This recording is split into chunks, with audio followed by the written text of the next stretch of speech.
Hello dear students, Khan का ज्ञान channel में आप सबका स्वागत है। तो चलिए आज हम सब बात करते हैं क्लास 10 के मैथमेटिक्स चैप्टर नंबर 13 एक्सरसाइज 13.2 और क्वेश्चन नंबर 5 पे।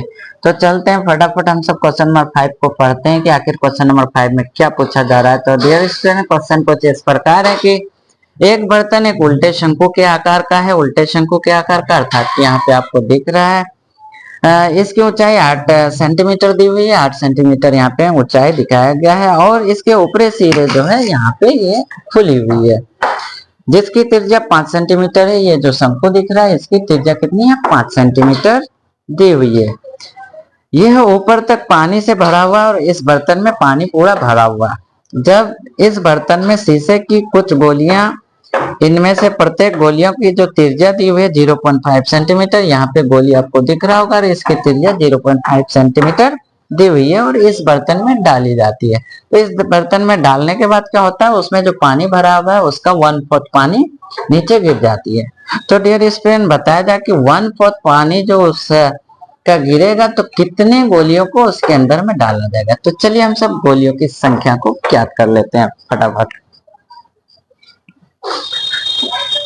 तो डियर स्टूडेंट चलते हैं, यहाँ पे क्वेश्चन में जितने भी चीजें गिवन हुए हम सब यहाँ पे इसको अलग कर चुके हैं। शंकु की ऊंचाई जो h से डिनोट किया गया 8 सेंटीमीटर है और शंकु की त्रिज्या कैपिटल R से डिनोट किया गया है जो 5 सेंटीमीटर है और गोले की त्रिज्या स्मॉल r से डिनोट की गई है जिसका मान कितना है? 0.5 सेंटीमीटर। और माना कि उसमें डाली गई गोलियों की संख्या n है। तो चलते हैं हम सब। अतः अब हम सब क्या जानते हैं कि n नंबर ऑफ जो गोलीज है उसकी आयतन और गिरे हुए पानी का आयतन इक्वल होगा। तो इस चीज को ध्यान में रखकर हम सब क्या करते हैं, यहाँ पे n ब्रैकेट। अब n क्या है? गोले की संख्या हमको निकालना है तो एक गोले का आयतन हो जाएगा।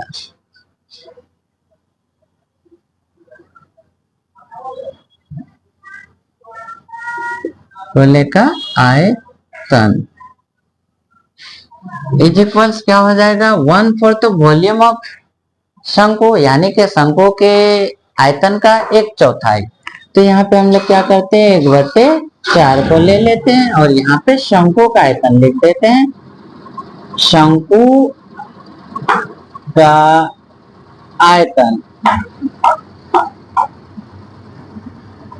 यहाँ पे हम सब लिख चुके हैं, शंकु का आयतन। अब क्या करते हैं हम सब, इसके जो सूत्र होते हैं हम सब सूत्र को लगाते हैं। यहाँ पे n है तो हम सब यहाँ पे n के जगह n को रहने देते हैं। अब गोले का आयतन क्या होता है? गोले का आयतन हो जाता है 4/3 πr³। तो गोले का आयतन हम सब लिख दे यहाँ पे 4/3 πr³। अब हम सब यहाँ पे क्या करते हैं, 1/4 गिवन है और शंकु का आयतन क्या हो जाता है? शंकु का आयतन हो जाता है 1/3 πr²h। क्योंकि हम सब शंकु के रेडियस को कैपिटल R से डिनोट किए तो हम सब ध्यान में रख देते कि कैपिटल R ही यूज करें और यहाँ पे h यूज कर लेते हैं। अब चलते हैं हम सब यहाँ पे वैल्यूज को पुट कर रहे हैं, लेकिन वैल्यू को पुट करने से पहले देखते हैं यहाँ पे कुछ चीजें कॉमन है। कॉमन तो नहीं है डियर स्टूडेंट, अगर इक्वल टू के इस साइड और उस साइड अगर चीजें मल्टीप्लीकेशन में दिखती है और सेम टू सेम दिखती है, जैसे यहाँ पाई दिखता है, तो कैंसिल आउट हम सब कर सकते हैं और कोई भी चीजें कैंसिल आउट नहीं होगी। तो चलिए हम सब यहाँ पे इसका जो मान होता है उसको रख लेते हैं। अब यहाँ पे n रहने दिए। अब यहाँ 4/, आप ब्रैकेट को हटा सकते हैं, n इंटू 4/3 इंटू r आपको दिख रहा होगा। r यहाँ पे चूंकि गोले का है तो गोले का r कितना है? 0.5 है। चूंकि क्यूब है तो हम लोग यहाँ पे 3 टाइम्स लिख सकते हैं या आप स्टेप बढ़ा सकते हैं क्यूब डाल के। तो हम सब यहाँ पे डायरेक्ट ही ले लेते हैं, 3 टाइम्स हम लोग 0.5 को पुट कर दिए यहाँ पे। अब हम सब क्या करते हैं, इक्वल टू का साइन देते हैं, 1/4 हो गया इधर। अब इंटू का साइन दे देते हैं 1/3 और कैपिटल R क्या है डियर स्टूडेंट? कैपिटल R जो शंकु की त्रिज्या यहाँ पे 5 सेंटीमीटर है तो हम सब 2 टाइम्स यहाँ पे लिख सकते हैं, 5 × 5 और h जो गिवन है यहाँ पे 8 सेंटीमीटर, उस 8 को भी हम सब यहाँ पे लिख लेते हैं।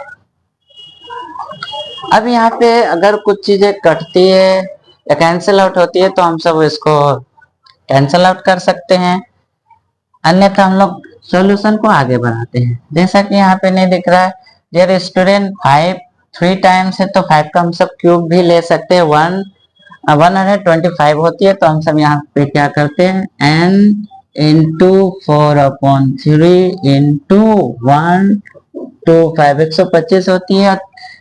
1 डिजिट के बाद डेसिमल है तो 3 डिजिट के बाद हम सब डेसिमल डाल देते हैं, तो यहाँ पे इस प्रकार से हम सबको सॉल्यूशन प्राप्त होती है। अब हम सब इधर आ जाते हैं, यहाँ पे 4 से 8 को हम सब काट सकते हैं, 4 1s are 4 and 4 2s are 8 होती है तो हम सब यहाँ पे 2 लिख देते हैं।